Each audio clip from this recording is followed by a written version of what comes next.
Sorry, my laptop's fucked, so I've got to like have it plugged in, and then I can't actually see the screen because it's like covering the monitors. Now it's just unplugged the screen. Oh god. Okay. Wait, now everything's gone. Here we go. I think I'm in. Yeah. Hey. Nice. I mean, I can see like the bottom third or half of your face. Are you able to like tilt it up? Yeah. There. Nice. Nice. Is there a way of me seeing myself in this, or how do you? I've never used this. Just so I know where I am in frame.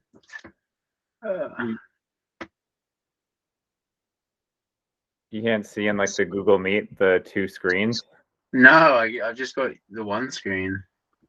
Yeah, I can see you, and that's it. Oh, sweet. That's weird. Yeah. Oh, it doesn't matter too much. Oh, there I am. Sorry, man. It's just like popping up with like loads of messages about how to use this app. Okay, there you go. Nice. What's up? Oh man. Sweet. Yeah, okay, you're in frame now. Yeah. Can you hear me? Oh yeah. Okay, good. How's it going? Good. Fucking winter is shitty. I hate the cold. It's like pretty sucky. But other than that, it's pretty dope. Yeah, it's definitely starting to do its damage for sure. How about you? How are you? Yeah, good. Like, I don't know, I work outside all day, so I'm in the cold all day. So yeah, I really Here I am bitching about the cold. Fucking where are you doing outside? In the framing houses. Okay. Carpenter, yeah. Yeah, that's what I'm mainly doing. For work, for money. But in this city, it's not enough. Yeah, you live in Vancouver, right? Mm-hmm. Yeah. Nice. So yeah, I guess we'll just get straight into the interview if you're cool with that. Yeah, sure. As you I want to know a bit more about the so it's going to be like a podcast? Yeah. Yeah. I mean, I'm just trying to interview a bunch of people that I find really interesting and I want to learn more about, and I think would make for good content. Yeah. Are you gonna like be writing it out, or is it gonna be like video podcast or like audio? What do you think? Oh yeah, I'm recording the video right now, so got video and audio. Yeah. Okay. Cool. Yeah. So welcome Earth to the second episode of the Riser podcast. Here with me today, I have probably the coolest person I've ever met in my life, DJ 2Button. Hello. Thank you.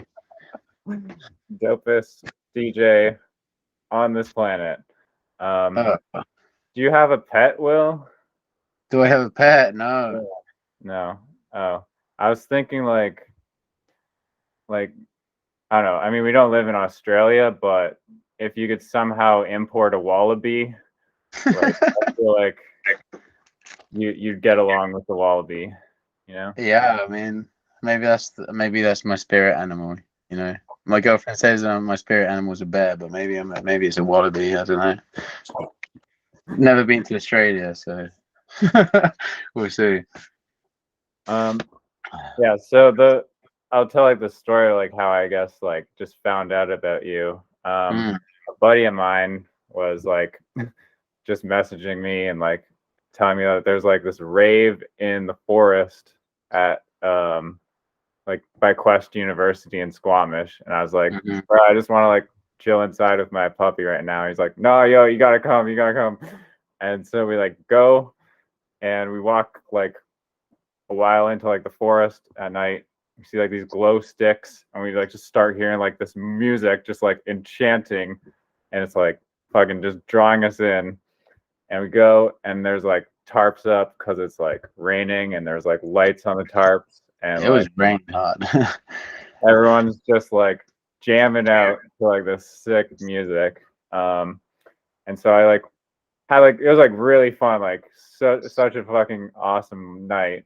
And then yeah, I followed one guy on Instagram from there, and then I like checked out who he was following. Then I like found out all these DJs and people involved, and one of them was Will here, also known as DJ 2Button, and he apparently is the creator of the Weirdos label, and that was like the first Weirdos event. Yeah. Right? Yeah, that was the first official, Weirdos Inc. Yeah, that was it. It was also my birthday party. So it was kind of like a celebration that turned out to be really good. I didn't know what to expect. And it was it was awesome. Yeah, so like how can you like tell us the story about that? Like how'd that all happen? Like the Weirdos Inc. stuff. Uh yeah, like the Weirdos Inc. stuff, and also like that first event in Squamish. We just spent like a few weeks scouting locations, and then a friend of mine just said, "Hey, like I went to this rave at this spot once. It's kind of set up already to an extent, and we tried finding out who owned it, and we couldn't. We kind of going around in circles, and then we just said, fuck it, let's just throw a rave there." We brought so much extra tarp with us because we knew what the weather was going to be like. So we just spent like the whole day building this tarp fort to cover the setting, and so glad we did, because it actually, I'm glad it was raining, because it made sometimes you go to these outdoor raves and there's people like in the corner, or there's people go off into the woods, and like, it was raining so hard that everyone had to be on the dance floor, so the energy was like electric. So yeah, I was putting in friends that I'd seen DJ, and I ended up putting too many DJs on the bill, because I was kind of like at a point where it was just post COVID. I wasn't new to the city anymore, but I still felt like I was new in the Vancouver scene, because in the UK I'm pretty well connected with friends and amazing DJs who are like doing their thing, and over here I was like a bit more new. So I just pulled in like a crew that I thought would be suiting, and turned out to be awesome. Like turned out to be a really good party, and now I'm really good friends with everyone. That's dope. I mean, like, yeah, the atmosphere was really sick with like the rain and like this fucking sick music that was going down, and everyone was like having an amazing time. Yeah. We also had my friends band play, which I'm assuming you might have missed, because they were kind of doing the sunset set. They're called Voidor, and they like psychedelic rock, and they're super cool. They really brought that energy home. Actually, they kind of kickstarted. I was playing for like 3 hours before most people arrived, and then like warming up for the band, and then the band played, and it was just like Balearic. Damn. Yeah, it's funny that you say that. You just reminded me, because I was like super wasted, and this guy just like comes up to me and hands me his like cassette, and he's like, "Yo, you want to buy this like cassette?" And I was like, just so hammered. I was like, "Fuck yeah, dude! I don't even have a cassette player, but this is sick." And I like got in. I had to like e-transfer him like the next day, like $10 or something. And turns out it was that band, that psychedelic rock band that I totally missed at Sunset, because I got there way later. Yeah, I hope you managed to stick it into a car or something and have a listen. They're yeah, pretty cool. I tried to like find them online and I couldn't. They're then nothing yet. We actually spent some time in the summer. We went up to Main Island. There's a recording studio there called the 44, and it's pretty new, so it's still in the process of being built. And we went in and recorded them, like I was producing the album. But I've been so busy, like we haven't begun to even start mixing and processing the record. But hopefully, at some point next year, we'll be releasing that Cosmic Weekend on a few different platforms. That's dope. So it's like a collaboration between you and that band. They're called Boyda? Voida, yeah. Boyda. Yeah, it was a collab. Like it wasn't a straight up just me recording them, and because they kind of never really have set songs, they just vibe. They just kind of play and see what happens. And I was kind of adding effects live and putting my input to the tracks too. So there's some really cool pieces that we came up with there. That's sweet. I'll definitely keep my eyes open for when that drops. Yeah. How long ago did you move from the UK to the West Coast? Like 3.5 years ago. Okay, so not that long. And before, like, you were still into DJing in the UK. You said like you have a bunch of buddies there. Yeah, very much so. I wasn't as focused on it though. I was working in film a lot, and that was kind of my life at the time. I'd be kind of finishing film jobs and then go party with my friends and go watch DJs, watch my friends DJ, and then I'd have a few gigs here and there. And I actually was like turning down gigs because I was like, oh, I got to work. Silly behavior that I like now I put into my practice of like never doing, because I never want to have work override what I actually want to do in my life. When I was in the UK, it was very much like I've never stopped producing for like, I don't know, 12, probably longer now. How old am I? 15 years probably of like producing music and just kind of keeping that music to myself and sharing it with close friends. The same with DJing. I've probably been DJing since like 2011. Again, like just in small circles, really. So it's been, honestly, the pandemic really like chose me to really want to push for it. Yeah. So I mean, like, that's like obviously like your main goal is to like do this like full time, actually, and sell these like 6 shows. So like, how did you get into it originally? Like, what kind of like drove you there? And then like, where does your name 2Button come from? Were you always known as 2Button, or is that like changed along the years? So I started getting really into electronic music in about 2009, 2010, and I was listening to a lot of chill wave and a lot of the kind of what I guess is called vaporwave stuff coming out of LA. I'm just finding shitloads of stuff on YouTube, and kind of that was the first time I transitioned from playing band music into really delving into more electronic stuff. And there was also some like local bands like Vondel Park who were quite inspirational for me to get to kind of see people doing it and see how they were using electronics in the like bands. So that's kind of when I started getting interested in DJing. It was when I went to university. I actually met my really good friend Larry, who DJs and produces under the name Bruce. He was one of the first instigators to actually like start buying vinyl, and we'd like practice in my house all the time in like my uni halls, because his housemates complained of his noise. and everyone had left my house because of my mess, probably. So we were like in my house, just like playing records really loud all the time, and yeah, we had a really strong bond over music. And so he really influenced me because he introduced me to a lot of like Chicago house and Detroit techno and really cool music that at the time I found a bit quicker than maybe I hadn't prior to that.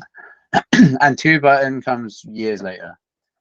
DJ 2Button is like FIFA controls that someone shouted DJ 2Button when I selected to play on FIFA controls that were like, it was like the alternative classic and 2Button, and I like went I was like, oh, I'm gonna try out 2Button, and then someone in the room was just like, yeah, DJ 2Button, and I just chose the name and it stuck.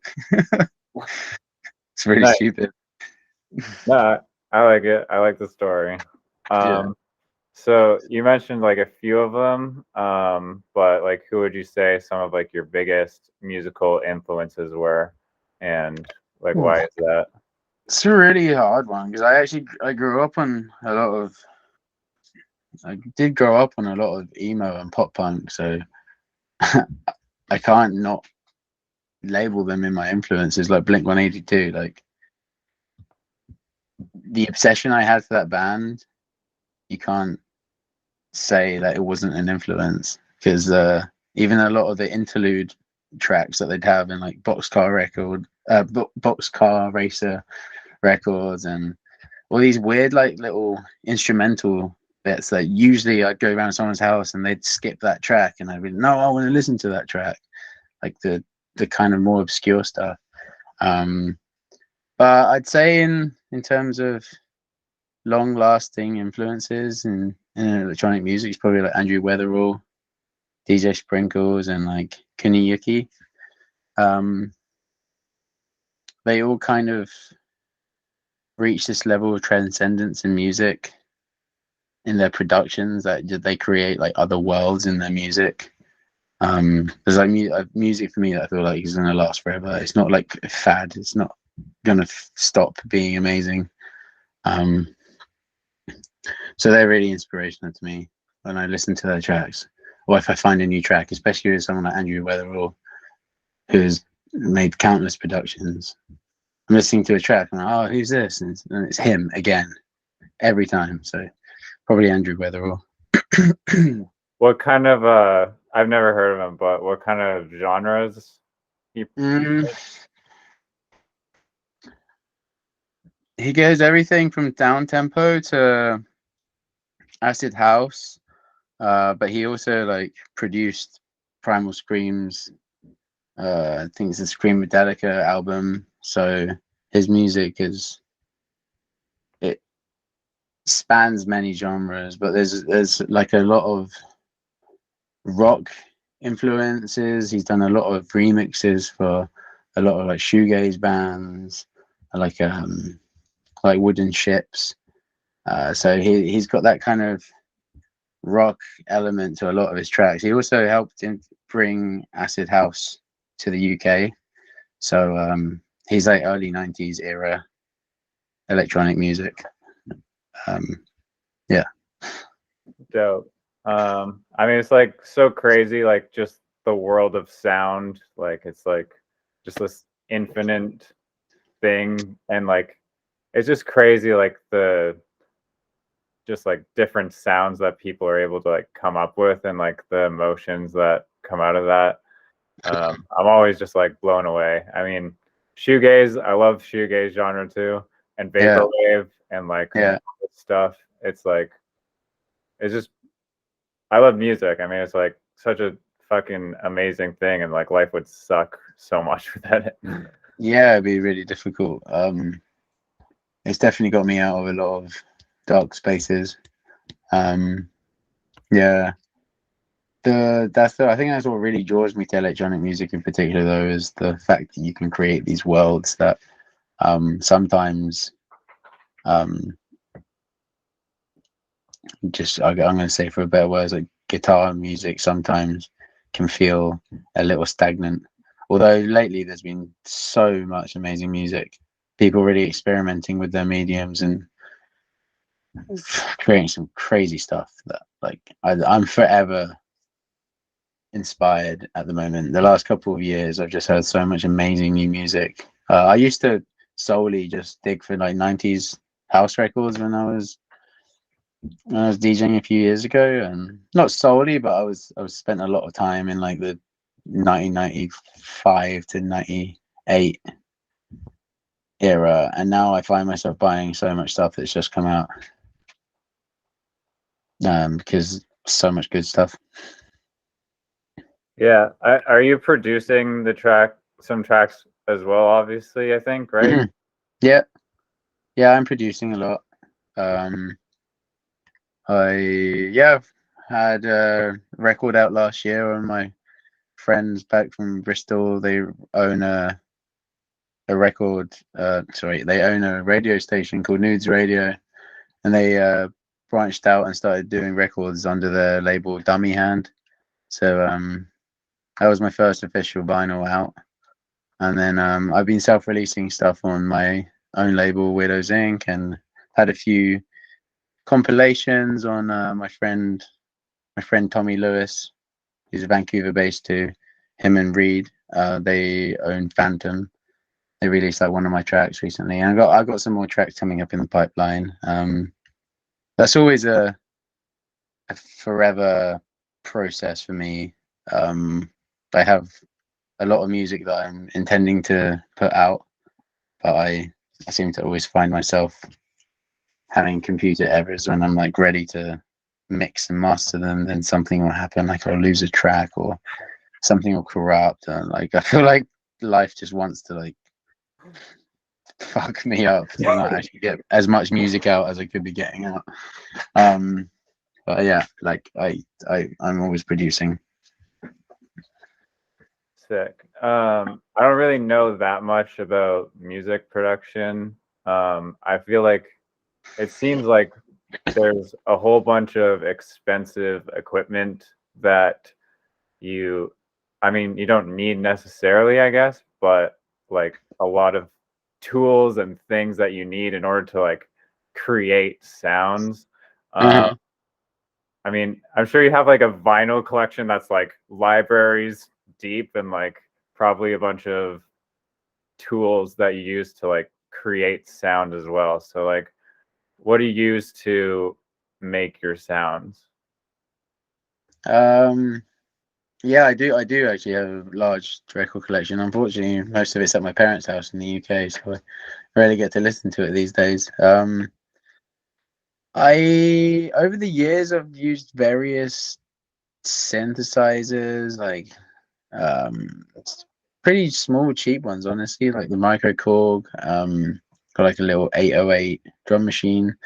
Honestly, like most of the music I actually do create just inside the computer. I try emulating an analog sound as much as possible, though, with plugins. But and also I play guitar and sing in a lot of my vocals, in a lot of my tracks. I usually try and make it sound like I'm not using like I'm not actually singing. I'm using my voice as more of an instrument. I do believe that you don't need crazy expensive tools to make a good track. I don't think you need all the instruments in the world. I would like to have more hardware. When I do play on hardware, it's a lot of fun.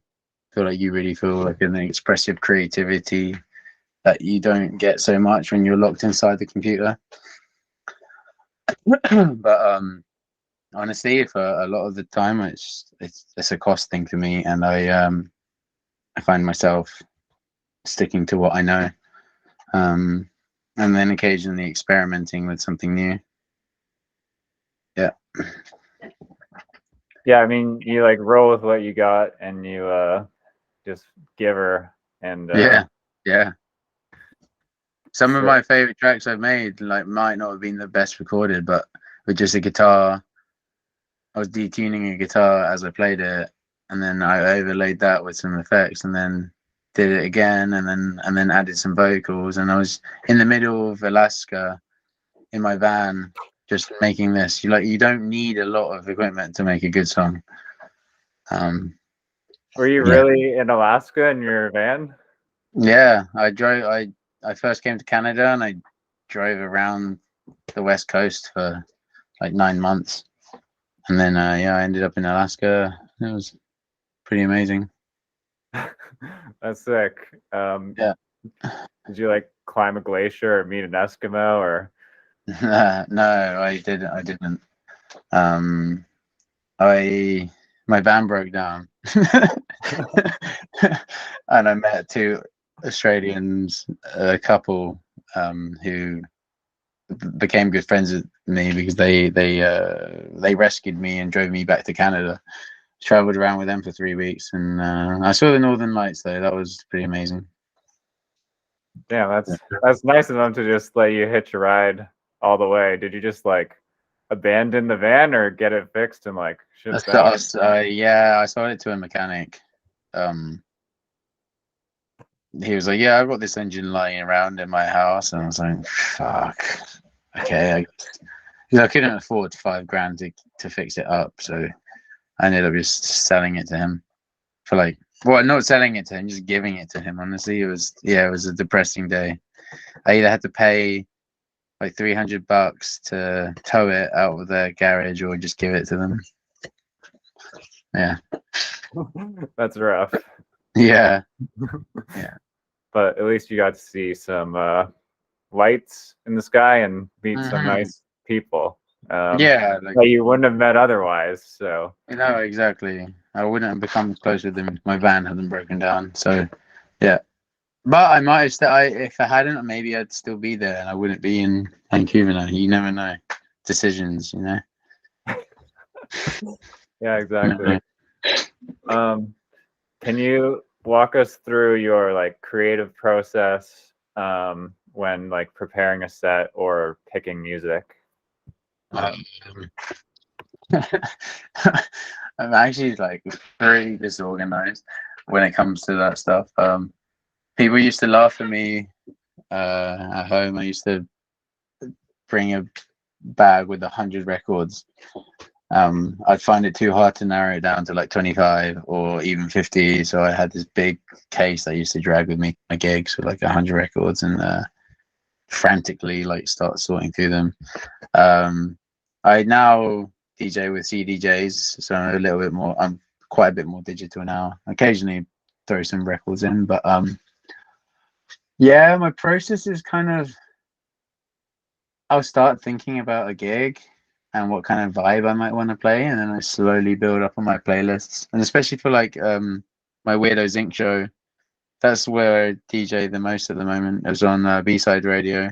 I host a show called Weirdos Inc. and I've been getting in local guests to come and feature on the show.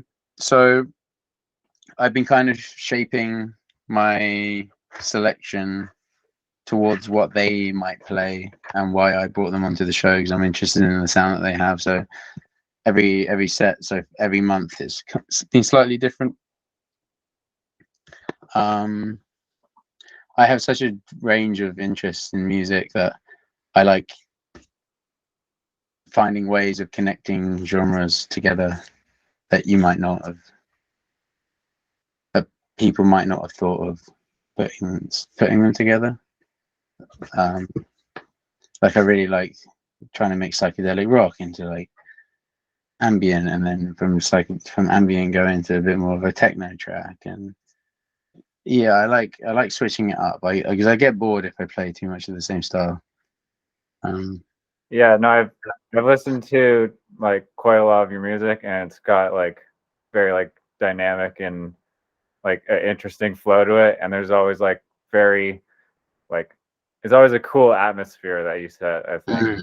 Yeah, I'm really into my atmospheric tracks, like kind of slow and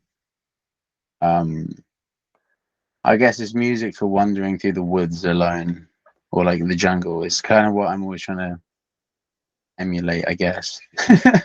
Yeah, I don't know. That's what I feel like I'm drawn to the most, is music that's kind of spatial and out of your body. yeah, no, that's honestly like like one of like the coolest, like honestly, like one of like my favorite things ever is just like listening to some few of your tracks that are just like definitely like that jungle, primal, like tribal, like in a hut, like like yeah, yeah, yeah. it's really sick. Thank you. Yeah, no worries. Can you like tell us about a particularly memorable or unique performance that you've had? Oh, like me playing, or like something that I've. Yeah. Oof. I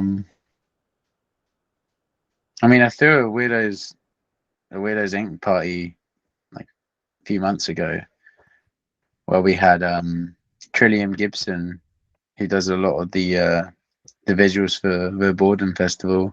Kind of found him online through a friend, and we were looking for a live video DJ. And I saw his shit, and I was like, "Oh, this would be cool." So him kind of visualizing the entire night was kind of a highlight for me. I don't get to do a lot of closing duty gigs when I'm playing in Vancouver.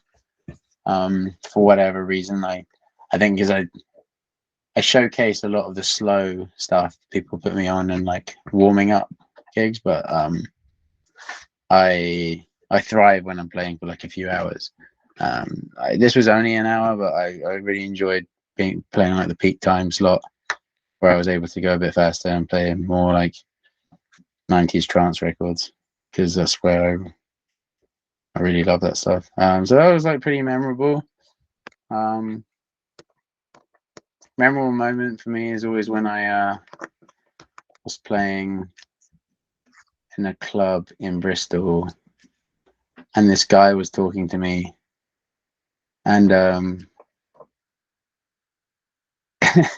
he was talking to me so much that I forgot that I had to like play the next record, and the kind of song was like ending, and I didn't beat match. I just like slammed the next track on. It was a completely different tempo, and the crowd just went nuts. And it was just like one of those moments where I was preparing something similar, but it was just so organically like, oh fuck it, I guess so. Like just I try and have that attitude of not caring too much when I play, and like making mistakes and experimenting, seeing what works. So when stuff like that happens, I'm always pretty stoked. So that was pretty memorable. I don't know. I've got a pretty bad memory. I feel like I've had some way better stories that I could recount, but those are the ones that have popped into my head right now. Yeah, no, all good. That's pretty hilarious, that story. Oh, I did actually. When I lived in London, I threw a party in the warehouse that we lived in, and we had this girl who had a broken leg swinging on a hammock that was hanging, and there was like beach balloons like flying everywhere. That was a wild party. That was good. Sick. So how do you collaborate with other artists and musicians and producers when creating new music or putting on a show?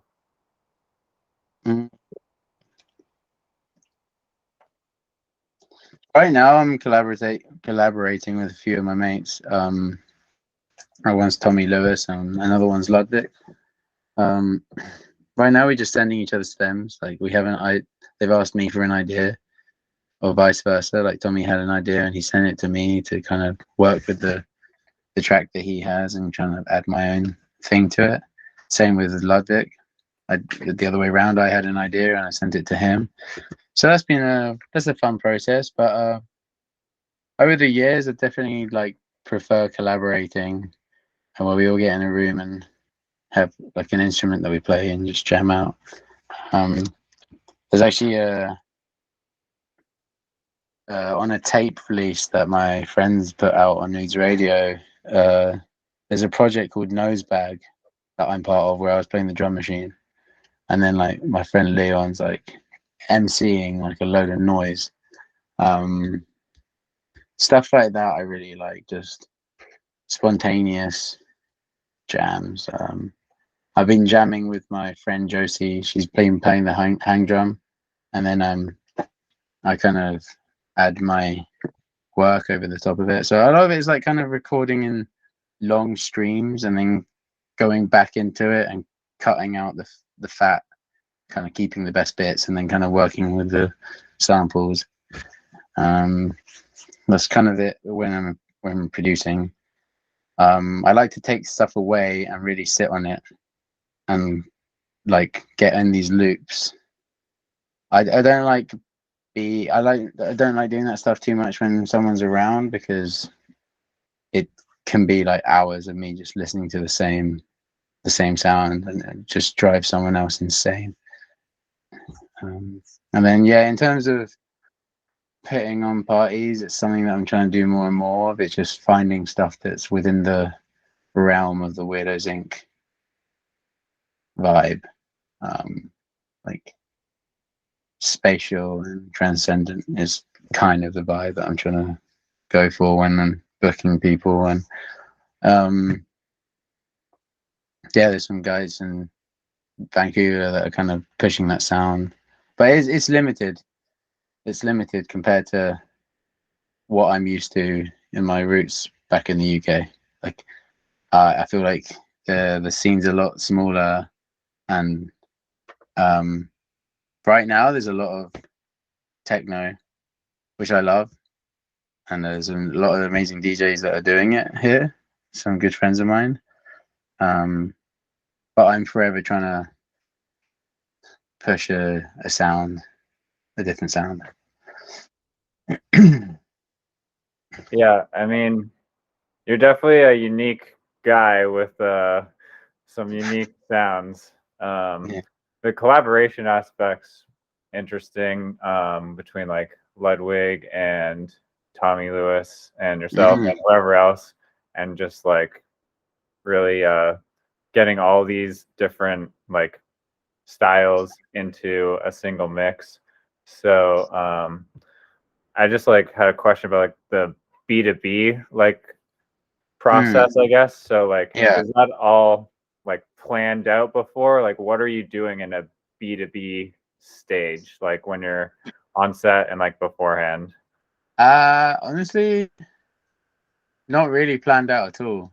Especially like my B2Bs I've had with like Lewis, like Ludwig.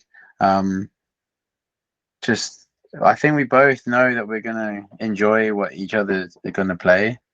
So we kind of just see where it goes, to be honest. I mean, I'll have I guess I'll, like, as I explained earlier, I'll like create playlists based on what I think I want to play that week. But in terms of knowing what someone else is going to play, you never really know, even if you kind of have a jam the week before. And I don't know, I like throwing curveballs in there quite often, kind of like seeing what the other DJ is going to do to get out of the track that I played that might have been a little bit like off kilter. I don't know if that's like a weird ego thing that I have, but I find myself doing it all the time. Not like to the point where it sounds bad, like it tends to sound pretty good, but just I like to challenge people. Yeah, I didn't know that. It's like very like spontaneous, like totally just made up on the spot, and like it's really like almost like a battle between you guys to like pretty much. A back to back in a way is like a battle. Who's going to play the better track next? And if you're both killing it for like 2 hours, it's like some of the best DJ sets I've ever seen have been back to backs, for sure. Like Ben UFO and Joy Orbison, I've seen many times over the years, like when I was probably in my early 20s. And then like again, I feel like Joy Orbison is just one of these DJs that's so dynamic that they can play with anyone and make it sound fucking wicked.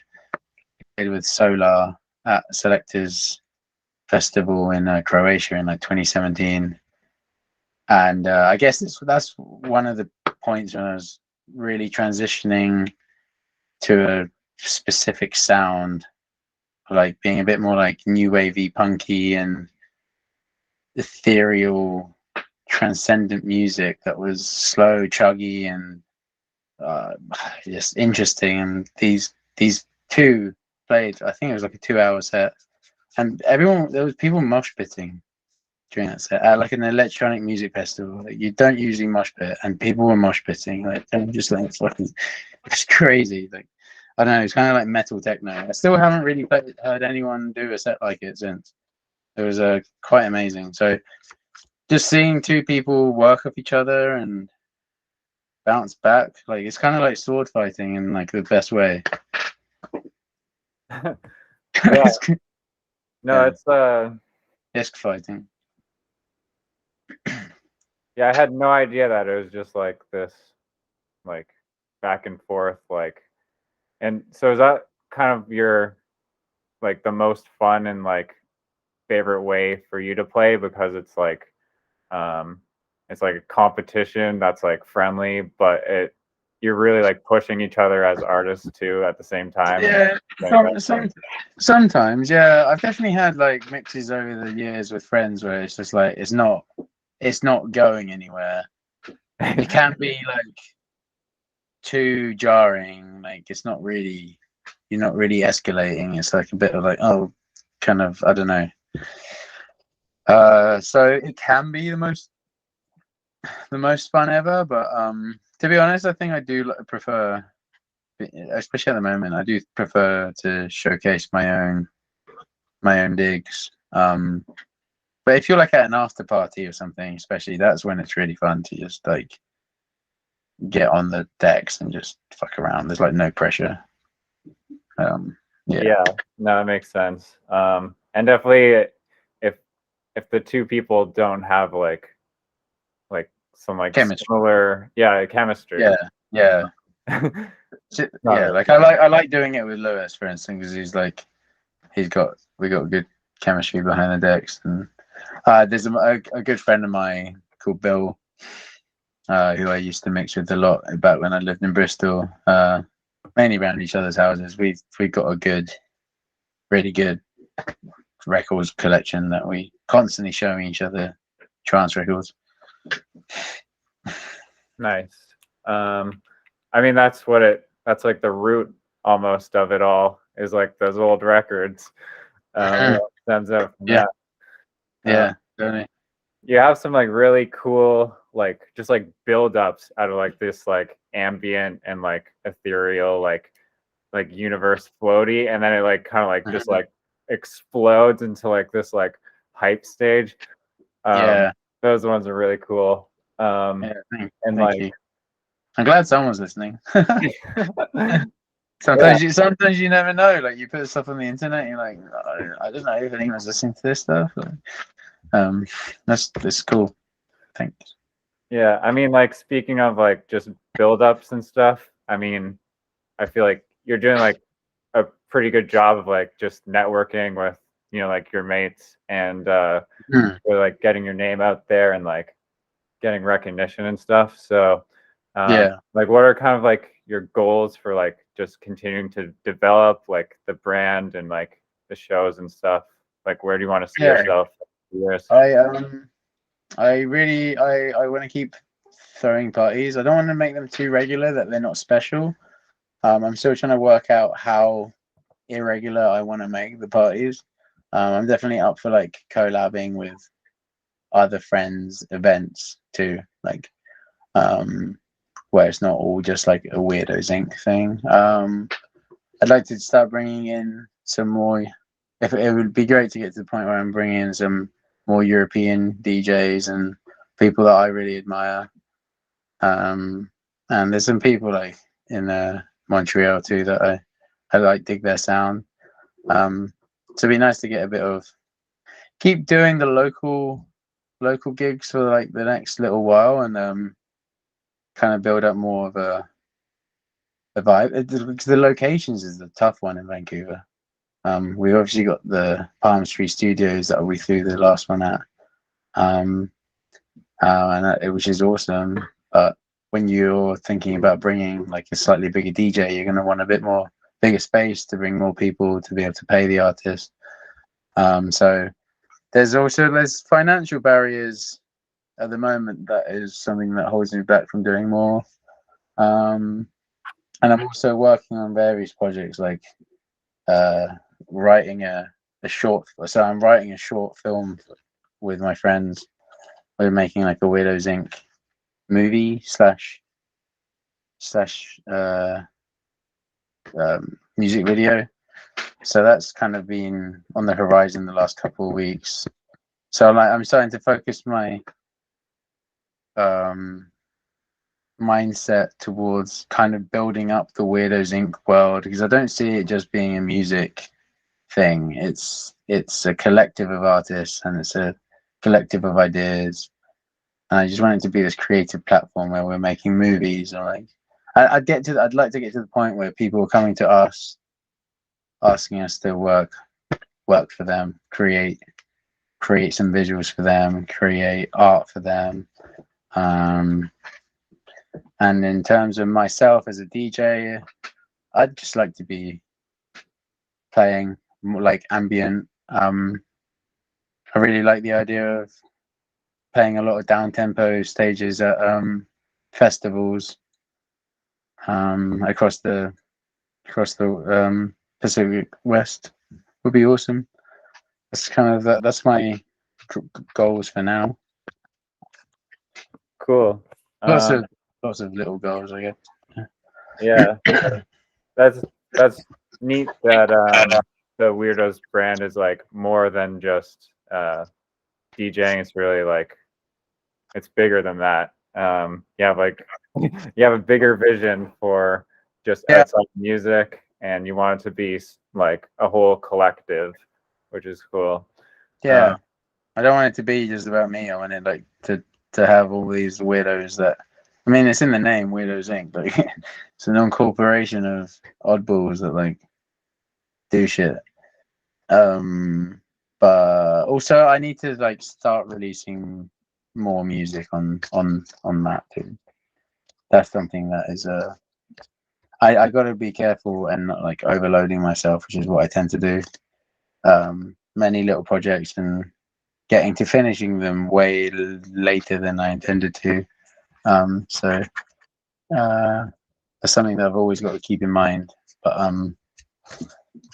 yeah, at least I'm happy that I'm trying. Is the thing. Yeah, no, it's really cool.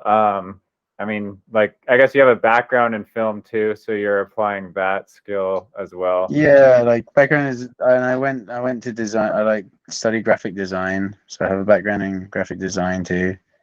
Are you creating the like graphics with like the weird like face, dude? Is that all you? And because I saw your post, I was like, oh, I'm looking for like a person to like for like design, I think, for like the Weirdos label. But personally, I like love that, like just like what you've been able to come up with. I think it's like really cool. Yeah, no, that's all me. It's mainly all me. Like, I just I was wanting to get out a again, kind of creating more of a collective. So it's not always just me doing all the artwork and kind of getting to showcase other work. So I ended up working with my buddy Mike, like Mugwork, out in Portland. He's an amazing graphic designer, DJ, and all-round artist, and we ended up collaborating on a little poster. But yeah, that's like another thing. That's another thing that we got limited by the location issue, is that we started running these thing called loft parties, which are little events where we will combine DJs and artists together to kind of paint in the same room. But after one event, the location that we were hoping to keep using, there was a sound complaint, so the concierge wouldn't let us use the space anymore. So we're on a hunt for more locations now, to kind of kick that up again. Always loads of little annoying things in life that set you back. Yeah. Yeah, it's really sucky about the venues not being able to like accommodate, because that should not be like a problem really, but apparently it is, which sucks. We're in a very capitalist city here in Vancouver. A lot of it's about money, unfortunately. And when you're not a money-minded person like myself, it can be a little overwhelming. But yeah, you got to keep trying. Got some good connections with some venues right now. Hopefully, will be coming up. Got my friend New Noise. He runs a space in East Hastings, and then got some other friends that are doing like the Liquidation Worlds events at the Red Gate. So that's a potential collaboration that we'll end up doing. So there's hope for sure. Yeah, I mean, I like the Franklin Street location. Yeah, Pretty sick. It's just like small. Like you can only fit a few people in that room, so it'd be probably better for, I mean, you guys as like a business, you have to cover the costs of paying the venue and the artists and all the drinks or whatever, like and merch, like people that are there helping scan tickets, all that stuff. Yeah, to have like just a place that works, you know. yeah, But totally. I'm sure you'll hopefully get one. Yeah, like the Palm Street Studios where Alan Franklin is a good one. We just deal with the door. And we'll definitely be throwing another one there. But yeah, it's about finding a space if we can really make more of a profit. Because once you pay everyone out, it's just like there's no money involved. I guess it's not about the money, but like the money helps you do the next one, right? So it's about trying to get the right balance between everything. Yes, ultimately you're trying to grow. And Yeah, not stay stagnant. yeah. Yeah. So, what do you consider the biggest challenges of facing DJs outside of sourcing venues, and how do you like navigate those challenges? Oh, I don't know. As a DJ who doesn't play out as much as they'd like, that's a hard question because I think there's an oversaturation thing. And I also think in Vancouver, people like to play safe with who they know is good or who they've seen is going to bring the party in. I do think there's a lot of a safety net in the city. So it's more about like the following, like even like regardless of like their capabilities, it's just like who's going to bring the most people. And pretty much.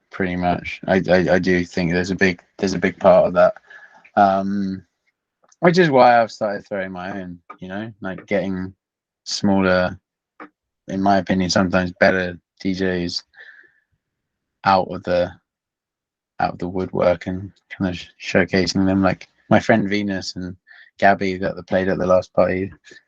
So there's such wicked sets. They were awesome, and Lewis too. But Lewis definitely has a bit more of a following from Mexico, and he's releasing music like crazy. Like he seems to have, he's like on the same scale as Tommy, like new music every week.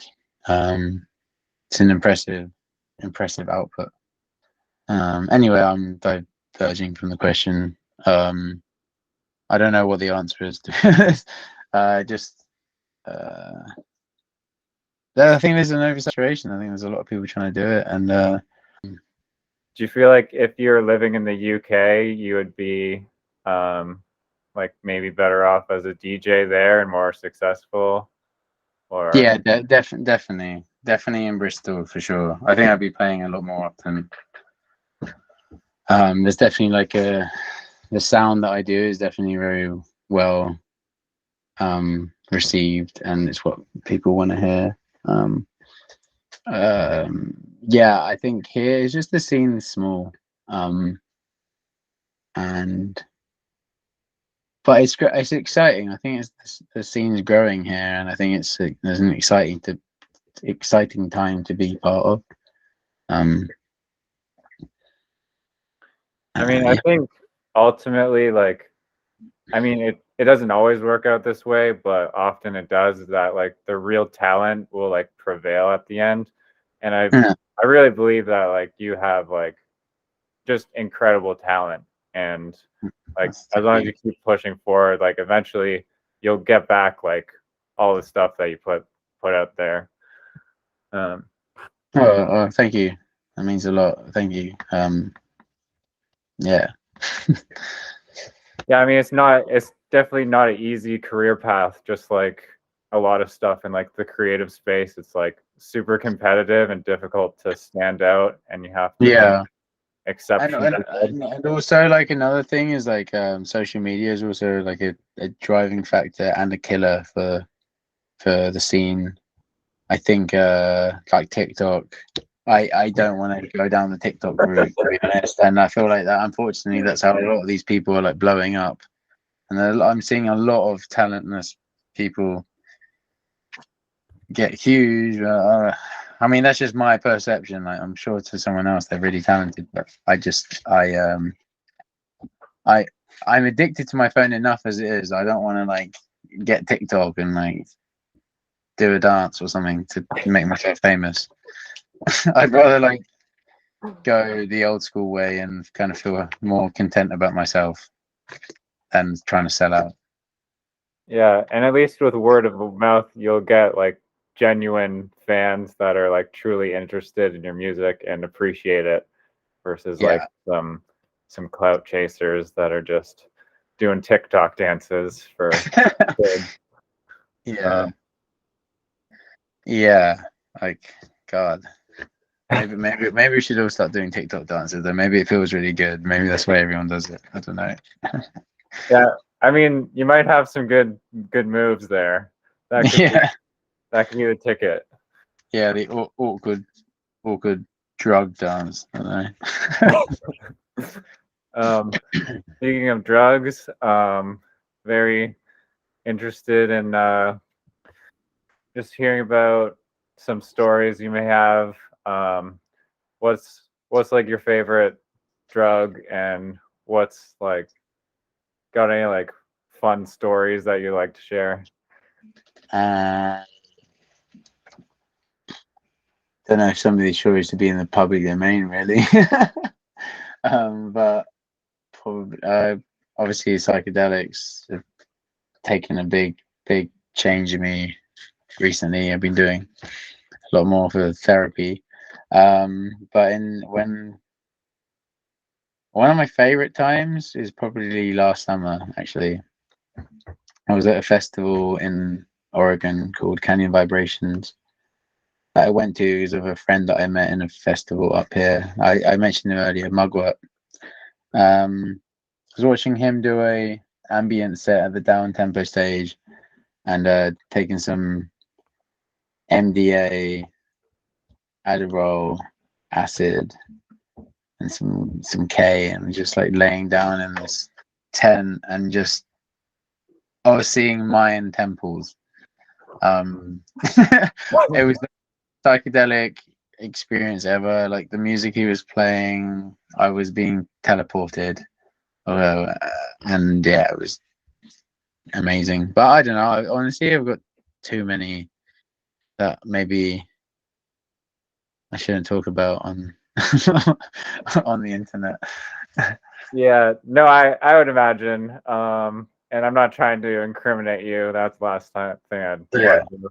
I could definitely picture that tent must have been a wonderful time. Probably melting into just butter as like the music just becomes integrated with your mind. Yeah, psychedelics are just out of body. Yeah. I mean, psychedelics are just like super wild, and on music, like specifically, like I mean, I always listen to music when I'm on them, but it just like, as you said, like just teleports you into another dimension. I mean, another realm. Yeah. So, I mean, you said acid and ketamine. How, like, I don't know what question I want to ask, but do you like ketamine more, or do you have any good ketamine stories? Because ketamine's an interesting one. It's like, it's so, for me, it's like, I mean, it's a dissociative, but like, it always just comes with like this like element of like humor that I've just like. It's funny. It's a funny one. I probably it's probably the one that if I'm gonna partake in anything like on a just a chill one, it's probably gonna be not. I don't do it that often, like unless I only do it in a party situation. But like, it's less of a commitment than taking acid because you never know when acid's gonna end. Whereas you can be in and out in like an hour, probably way less. It depends how much you do. There was a festival that I went to in in Croatia where I was so tired from the working the previous like week that I was just trying to regain, and I was like heat strokes, and I'd just like take a bump and then just kind of fall asleep in like weirdest like festival situations. And the same in like a rave in like in Wales, just kind of just fall asleep and just wake up and like random like on hay bales and like I don't know, weird places around the party. Um Not really that funny, but I don't know. Yeah, probably the most funny times are probably the times when I'm so fucked up that I can't remember. Yeah, I mean, it's difficult for sure, especially since it affects your memory a little bit. Yeah. Yeah, it just has like this hilarious energy to it. Acid is also super funny at times, but it's not in like the same like frequency as ketamine, where it just like comes at you from this totally crazy angle that just like catches you off guard and like kills me. I think, I mean, you shouldn't do it too often unless you unless you like really want to start pissing blood and have your organs start failing, then and also forget everything in your entire life, and it should really be regulated. But when you actually like respect it, it can. I mean, there's studies on it now saying that it will treat depression, and it definitely does. I mean, I don't know if through your nose is the answer whilst you're also drinking, but I've definitely felt the opposite of healing of depression from it. When you get to like 7 a.m, you've done too much. It's like it can definitely do the opposite. Yeah, no, for sure. But like again, like with everything, like a micro amount is like key. Like with acid too, like it's so therapeutic. I do have a funny story about acid. I went home for the first time in like 3 years last February. I went back for my friend's 30th. He rented out a hotel in Wales, and there was about 120 of us in there, just like running rampant around this hotel. And there was like two rooms. So this building is like super old. I'd say like pre-Victorian. And there's the ambient room and then the more like dance techno room. And I thought it would be a good idea to take 3 acid gummies that my friend had made, because I asked him, "Oh, how many are you doing?" And he was like, "Yeah, probably 3." Took them, completely forgot I took them, and then like I don't know, like 2 hours later, I'm rolling around on the floor in the ambient room, thinking that I'm mold and that everything is mold, and they were all connected by mold, and then I had like it was almost like hearing it from like a speaker, like friends saying like, "Will, you've got a DJ. I'm like, what? He's like, Will, it's your set. You got a DJ. And I was like, no. Like trying to like get out of my mold existence and like go into the main room, which was just like thumping. It was like Danielle was DJing, and I got up onto the deck. I was like looking down at the mixer and the CDJs, and I was like, I can't read. I don't know how to do this. Luckily, I had some records, so I was just about able to like do the records. And like my friend who had like taken the same amount, apparently he was saying, "It's like I don't know how the fuck he's standing up there right now." I'm just like kind of like moving the record, like just about saving the mix. And I played 5 tracks, had a panic attack. I was like, mate, I can't do this. Can someone else just jump in for me? Like, this is way too much.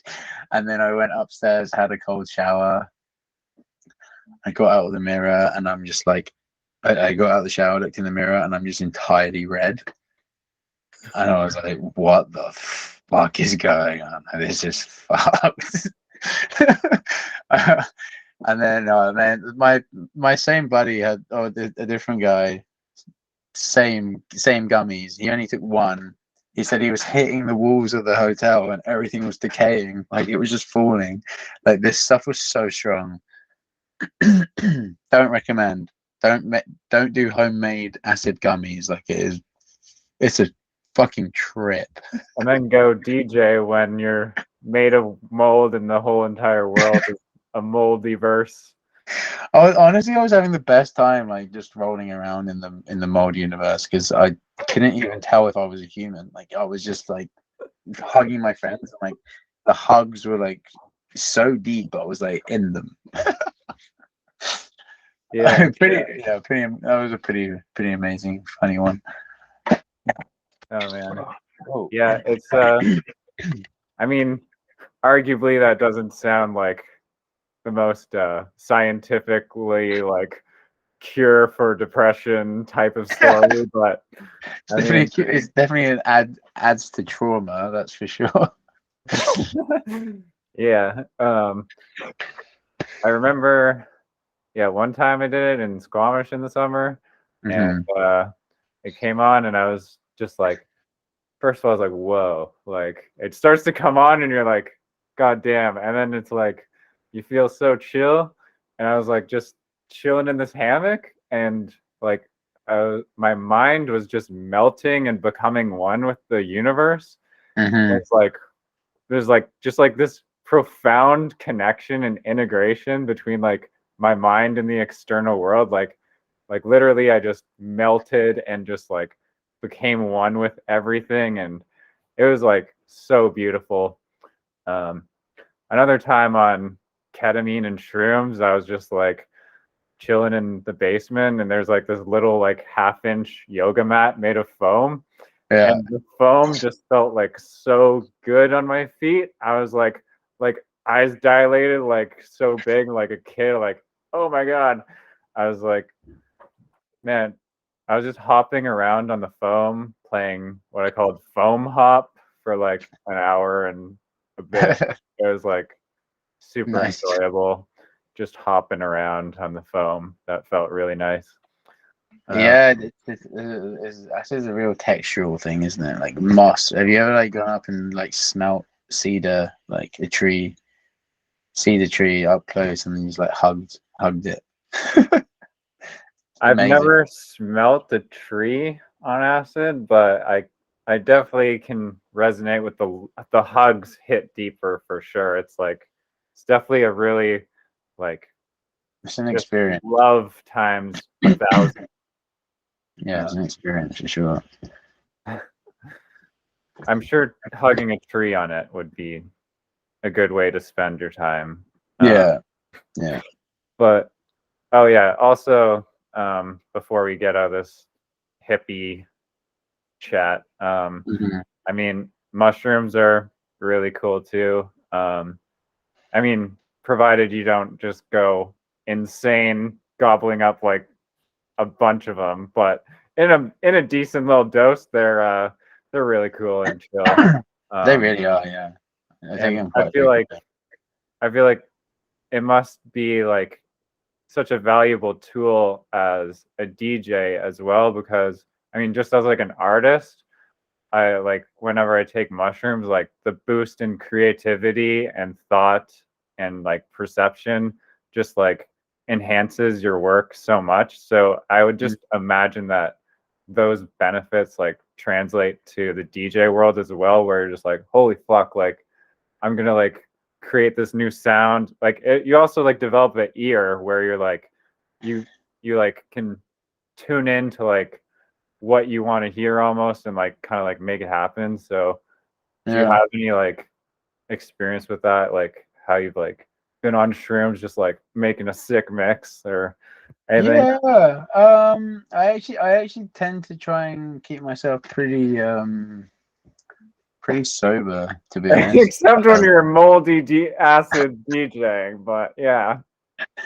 Yeah, I mean, I definitely get a bit carried away. Like, um, if just before my set, I'll try and sober up, though. That's for sure.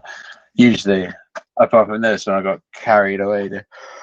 But and when I'm producing as well too, I'm a pretty these days. I'm a pretty strict, no drinking, no intoxication when I'm producing. When I'm like making, like I don't really do anything. But I do find if I've had a weekend that's been out in nature or a really fun night that I've been to and feel really motivated and inspired by some psychedelics or anything, that when I sit down again, that's when I really feel motivated to make a track. But honestly, the way I work, I feel like I'm more indirectly inspired by the little things, like moods that you get when you walk through a city at a certain time of day, like levels of uncertainty when you're going through like a kind of sketchy area, or even just walking around the supermarket and you hear a sound that's like coming from like the speed, like what's the word, the speakers that they use, the kind of the little ringtones that sometimes come up when you're at the supermarket. Those are the kind of sounds that like trigger my brain, or like the sound of a bird, and that's what really inspire me when I'm when I'm even DJing. Like the sound of the city. I never listen to music when I'm just walking around. I like never use headphones. I'm always listening because I'm inspired by uh, everyday life. So yeah, I try and not get too consumed by drugs when I'm creating. I try and keep a clean head. Um, yeah, try and like have an on and off.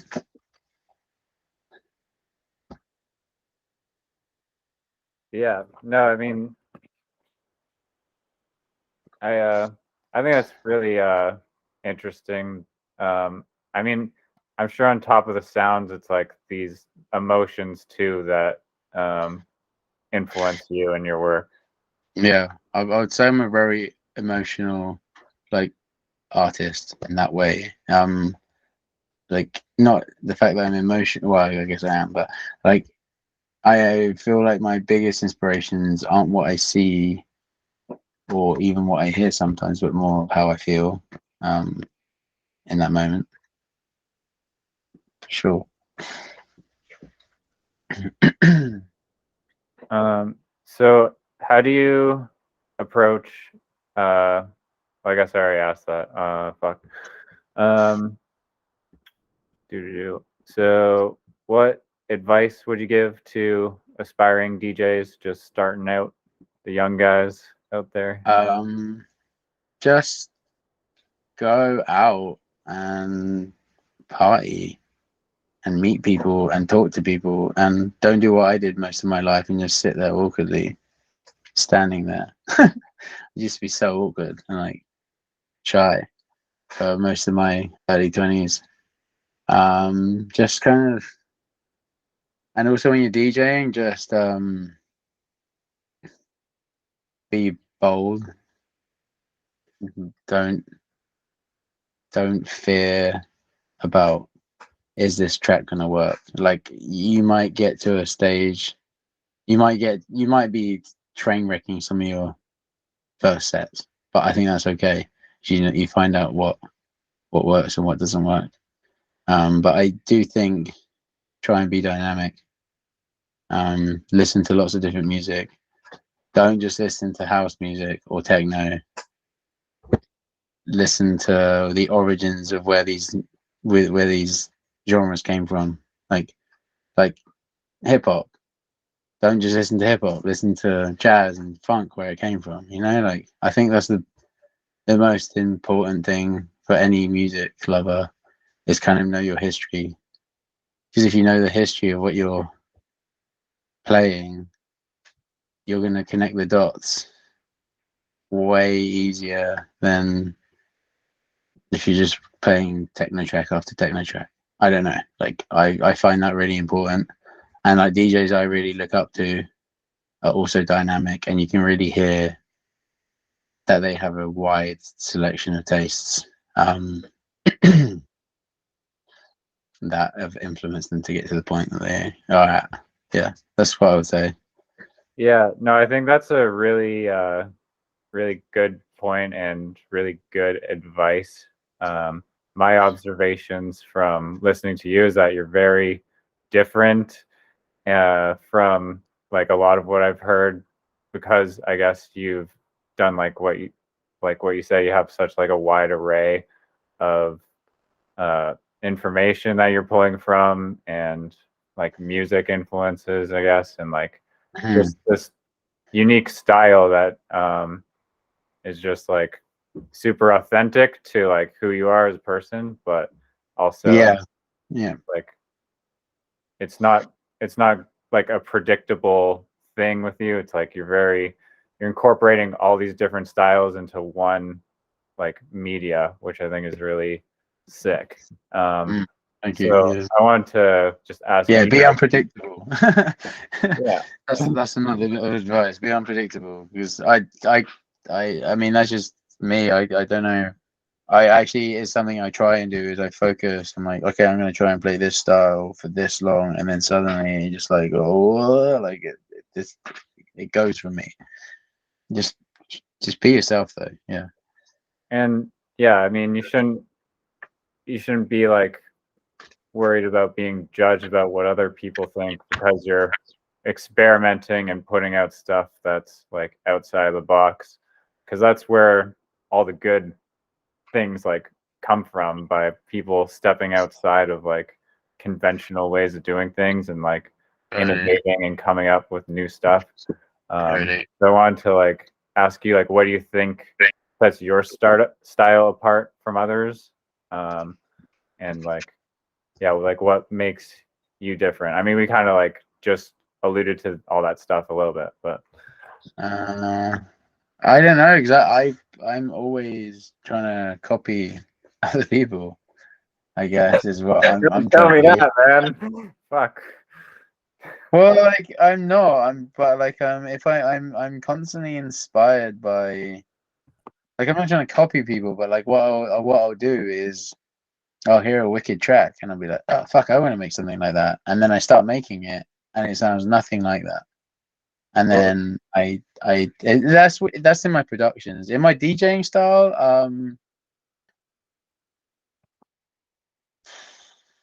I don't really have a straight answer for that. I feel like I've just been doing it for a while now, experimenting a lot, just fucking around with ways of doing it. And and watching other DJs and seeing their flair and seeing how they kind of transition in a really interesting way.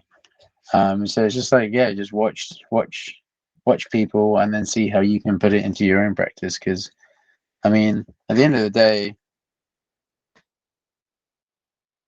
we're all stealing, but just do it in an original way. Like, be yourself when you're stealing that idea. Like, it's like, oh, that's a cool idea. I'm going to try and do that. It's not necessarily plagiarism. It's like, I want to try and do that.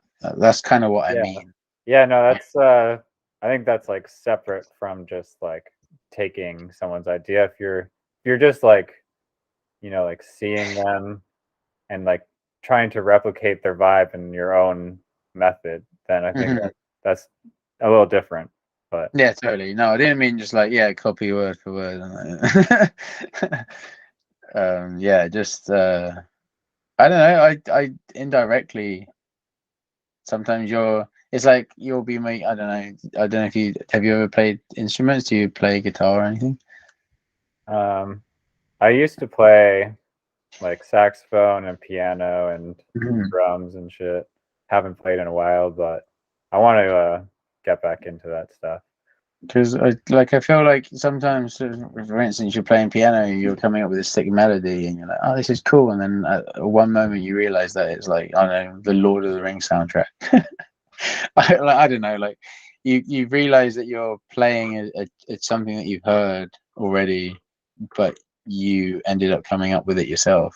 I find that I've done that before when I'm like writing bass lines. Oh, I recognize that from somewhere.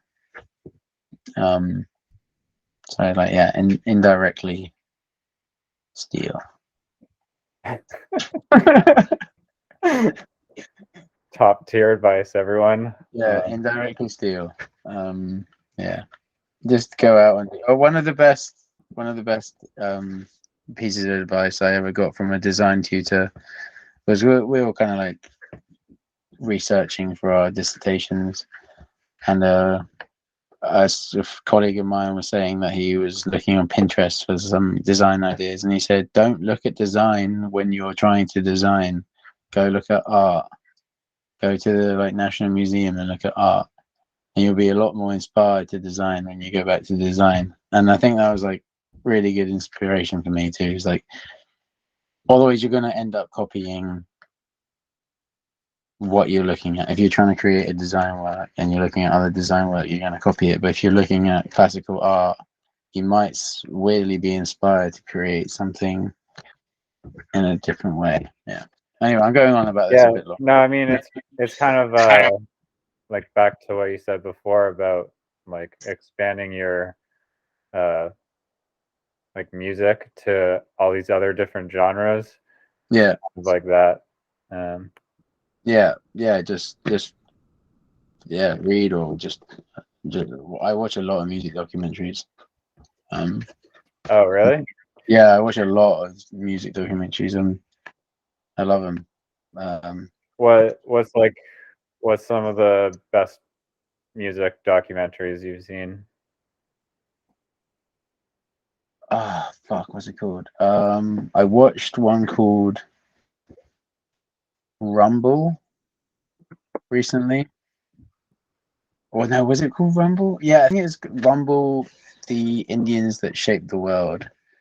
It's basically putting out a really strong argument that blues was in fact invented by the Native Americans that were in the areas where the black populations kind of ended up moving to.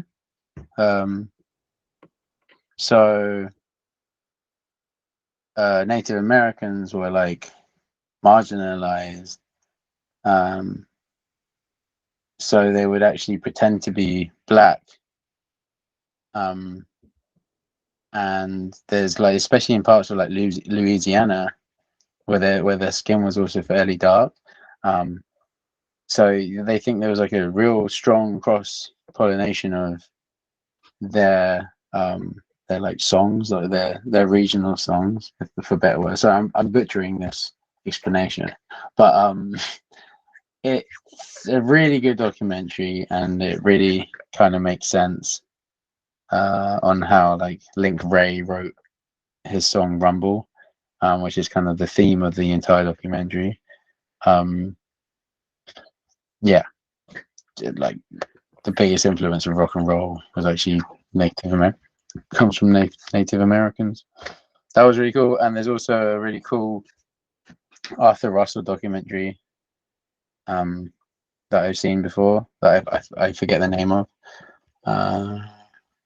Yeah, if you want, I can write a list. I'm pretty bad at remembering things off the top of my head. Yeah, no worries. I mean, I'd be interested in checking out the list. Sisters with Transistors. Now that is a good documentary about women who pioneered electronic music over the years since like the late 40s. That sounds really funky. That one's really good. Yeah. So, yeah, it's really interesting too how just like all these places have their own sound as well. Like Louisiana or whatever started blues, and like Native Americans listen to like their like native songs, and like all these different genres just came from like these different places, kind of different regions, and spread. Yeah, spread all over the world like that. Louisiana, I guess, bluesy sound. Like everyone knows it. Yeah, or like hip hop started in like wherever, like New York or whatever. Yeah, and like migrated, and then you can argue that hip hop and like rapping started again from blues. Like rapping was in a lot of early blues tracks. So and then you can argue that actually earlier than that, the rapping actually came from like the plantation fields and stuff, where they're kind of like chanting. So like yeah, just like everything is linked in an awesome way. It really is. Yeah, no, for sure. Can you, or here, let me ask you, do you have any places that you'd like want to travel to, or places that you've traveled that have been really sick that you want to go back to? I don't know, like Alaska or Love to go back to Alaska, yeah. But since we're on the topic of music, I really want to go to Brazil. I'm hopefully going to be able to go this year. I am very inspired by a lot of Brazilian music.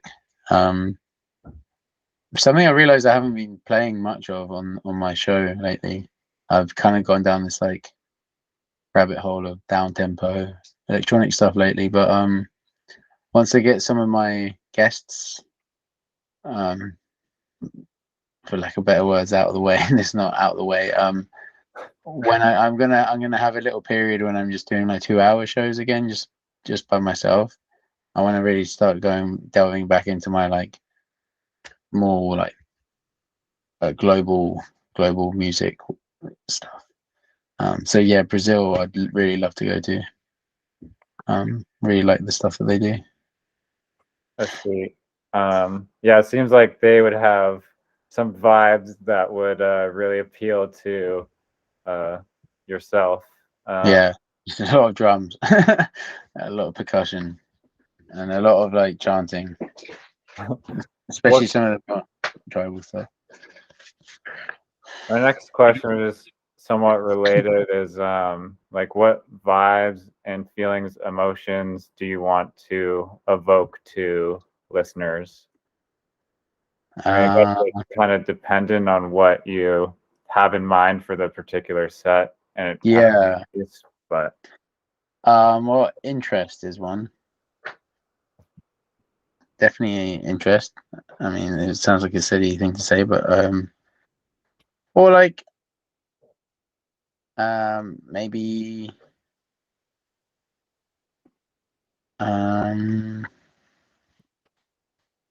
good question. Yeah, it's a good question. To feel, it's nice to know when you show someone something that they haven't heard before. I really like that feeling. That's why I like DJing, like just showing people music that really makes them feel something. Or maybe they haven't heard that style of music before, or they have, or they haven't heard it put in a way that makes sense to them. So I don't know what the descriptive word for that is, but I guess inspiration, I guess.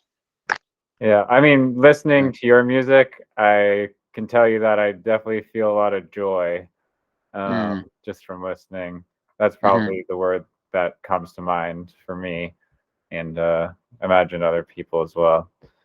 But kind of all these emotions you can get people to experience just based on like the mood and type of music that you're using. You can really send them on a journey, like send them on a whole ayahuasca trip just through like that'd be, if there wasn't so many issues in that for being like a white guy soundtracking an ayahuasca trip, but I would love to do that. That'll be cool. That'll be a cool thing to do, but I feel like it's probably a bit problematic. But that environment would be really fun to kind of play to. Yeah, no. If I ever trip on, I mean, yeah, we should make it a point to go to Peru, and you'll do the DJing not on the acid mold, but on ayahuasca this time. Probably just as difficult. Yeah. I would definitely want you to DJ on my ayahuasca trip with like this like jungle music and like the fucking drums that just like hit you, and it's like it just like brings you into this like fucking primal world. I just it's really rad. Cool. Yeah. It's expanding music. Yeah. Like outback Australia, like rain. It's like I don't know. It's kind of difficult to describe like the sound exactly, but yeah, it's just you gotta go listen to it. I guess is the answer to that one. If people don't know, go listen. How has the DJ industry evolved over the years? Like, what changes have you seen, and where do you see it headed? Honestly, like I actually hate doing it, having to like post a picture of myself to then promote something because the algorithm chooses a photo of a person over like a graphic or something. That's kind of lame. I don't like that. And like promoting yourself with taking videos of yourself or like videos of the night to promote yourself on Instagram. I think like the way Instagram has changed over the last couple of years is really, to me, putting a bit of a negative impact on dance music. And honestly, it's just become so popular now. It's almost become like fully mainstream. Like the sound of techno is you got all these techno fashion people who are like again dancing on TikTok to techno. It just feels I feel like it isn't what that music was about for the longest time, and I don't know if it's a big problem, and maybe I'm sounding a little bit like an old man kind of thinking in that respect. But I think in some ways it's changing the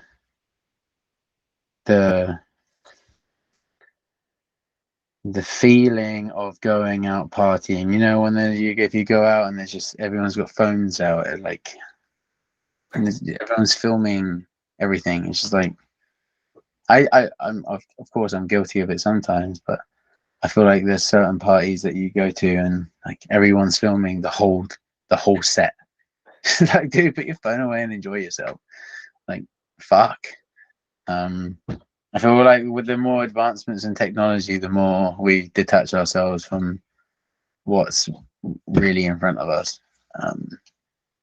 So there's some things that I've noticed that have changed, but then other things that are really awesome is just seeing a lot more wicked like female DJs on the bill. I remember when even like it's just 10 years ago, you'd see a lot less and a lot less marginalized like trans and non-binary folk like not being on the bill, really. Like you just go out to these techno nights, especially in the UK, and it's just like all men in the in like all men DJing, and then like all men in the crowd, and it's like kind of funny when kind of funny thinking about it. It's changed a lot in lots of good ways, lots of slightly annoying ways, and mainly the technology side of things I find have cheapened it. But yeah. Yeah, that's cool. I mean, there's definitely like these pros and cons, like you said. Like you have a lot more inclusivity Yeah. from women coming out, and all these different genders that are able to like perform, and in that sense, it's really positive. And then you have like the flip side of it, where it's like this dark technocratic force that you have to like conform to, or else you like fade away into the darkness, and that just also takes away from like what you want to be as a person, and like all this stuff in order to just like go along with this system that's kind of out of your control. Yeah. But, I mean, Yeah. you I kind think of like, I think a lot of it has become like a bit of a money machine. Even a lot of the festivals that are really cool to go to, you get there and it feels like it's a big money machine. But out of that comes all these really small, authentic parties, and small communities that grow out of it. So in a way, you kind of want the shit to keep popping up because it drives the underground more underground, and that's always what's exciting about dance music and electronic music in general. It's like as soon as it gets big, it's like, well, what's the next fucking thing that we're gonna do? So I've noticed a lot of things like that pop up over the years, and then die, and then it's ever changing. I don't know. I couldn't predict what's going to happen. Hopefully, like there's a whole crash and like social media like doesn't exist anymore or something. But then I wouldn't be able to like talk to anyone, so it'd be really bad. But I don't know. I do sometimes think it's a driving force for the degradation of society. Yeah. that's like super lame that it's like a requirement to like participate in this shit almost. Yeah. How do you like measure success in your career as an artist? Happiness. Like if even if I'm obviously trying to achieve more with my music now, but at the end of the day, if it's not providing some sort of happiness or contentment, which is probably a better word, because happiness is kind of an emotion that's really quick and goes away quite quickly, whereas contentment is something that can stay for quite a long time. That's how I measure success. And if it isn't by music, like I could be jamming out with my mates or just I don't know, I see myself if I'm gonna be really happy, maybe in the tropics playing little DJ sets to like beach parties. For me that would be success. That would be like sick.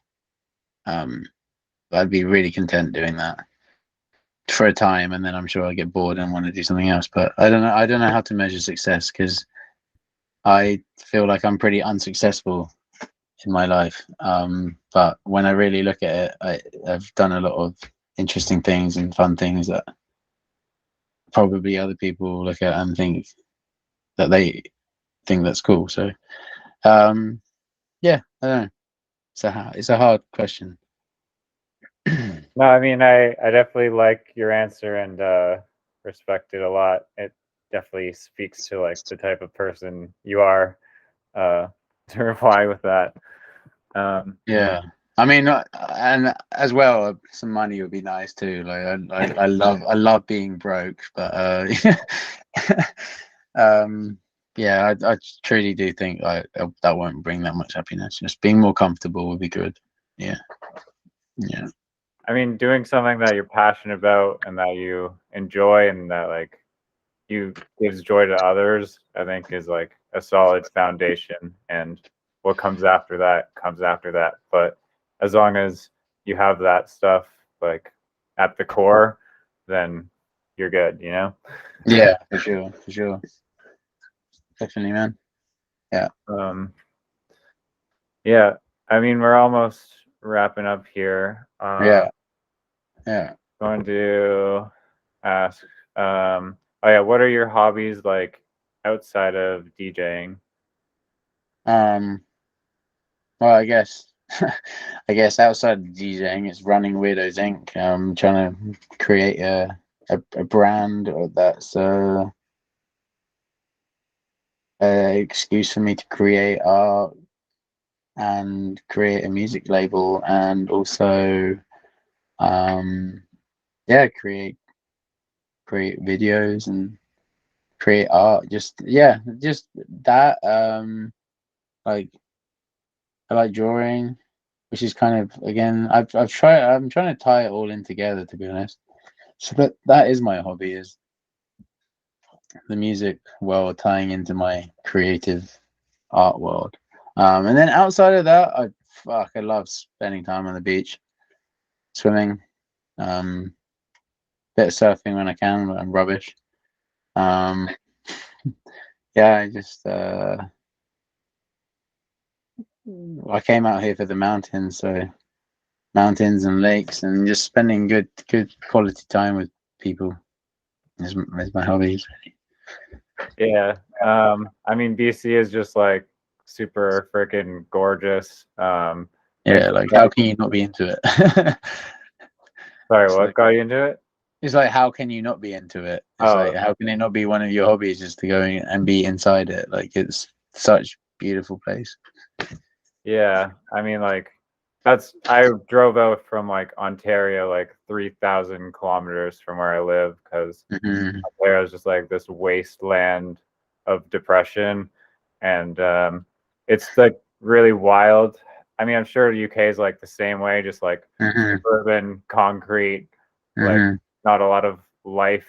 And but then you get out here and it's just like radical how much your environment can like influence you.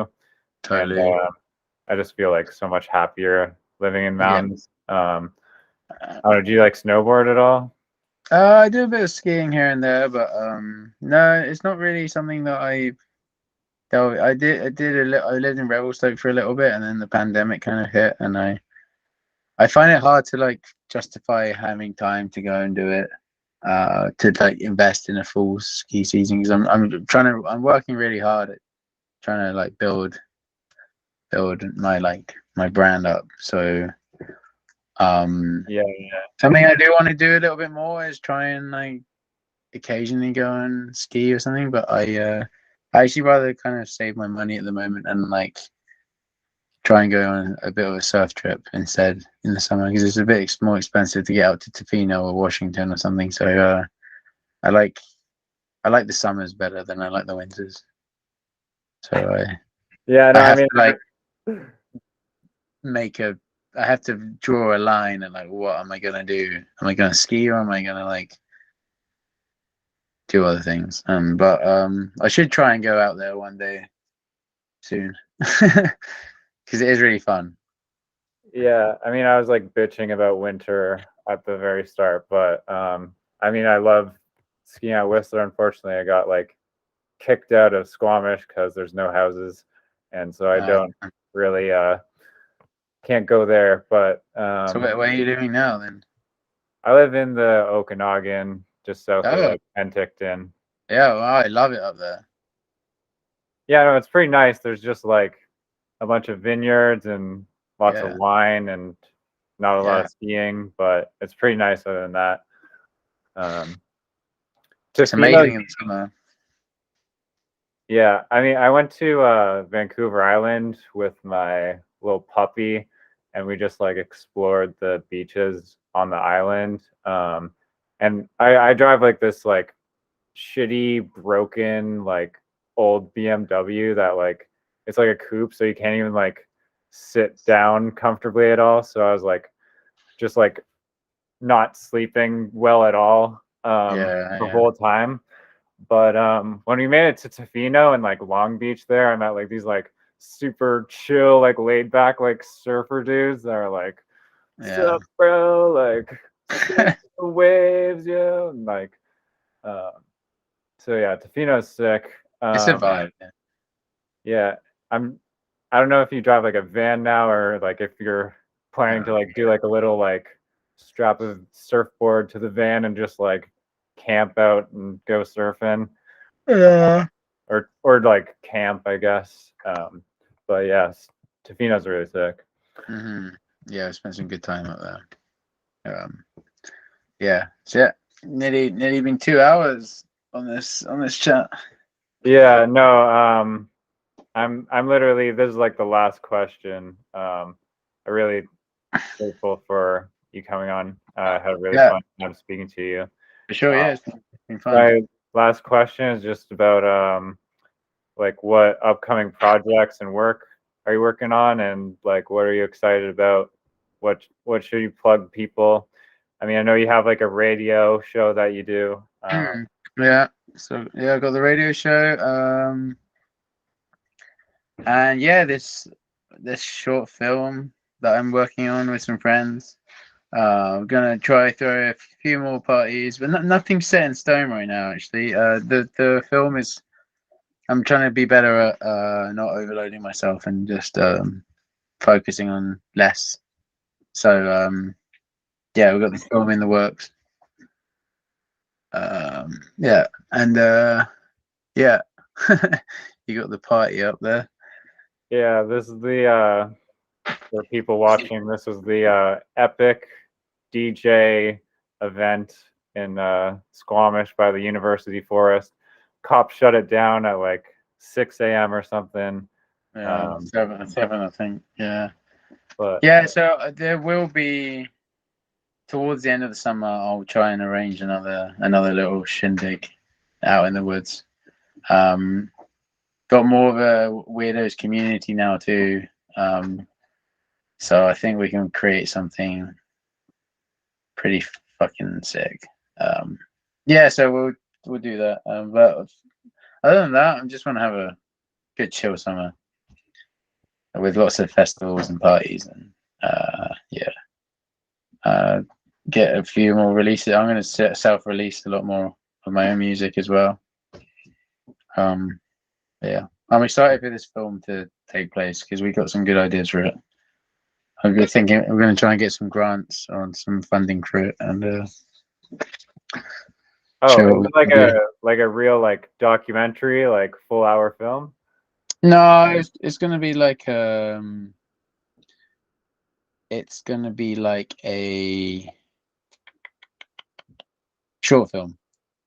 Started off as a music video, is now moving into short film territory. So there's going to be some tracks that I've made that will be featuring on it, and I'll probably add some more sound design, and but it's kind of like really building up the shape of the Weirdos Inc. world that I've had in my head from the very early days of when I started creating the Instagram page. It was because I wanted to kind of showcase some of my faces that I was drawing and making clay faces from. So yeah, so like the alien girl here, like from the transient communications video that I directed for my track, think that style, but even bigger and weirder. That's what you're gonna see from this film. Yeah. Awesome, man. All this stuff. I'm super excited to just watch you progress going forward. You're like a really amazing creative person. I wish you the best. Thank you. Yeah, thanks man. for getting me on here. That was really cool. I'd love to see where you progress with this concept too. I think it's really cool. Thanks, man. Honored to be part of it. It's very nice to get some of these ideas that sit in your head for a little while and you don't express them to anyone. We're getting some skeletons out of the closet. Yeah. Go follow DJ 2Button on Instagram. Go support his content. Super amazing person and artist. Thanks so much for coming on, man. I really appreciate it. Thank you very much. Have a good day. You Or too. even rest. Yeah. Bye.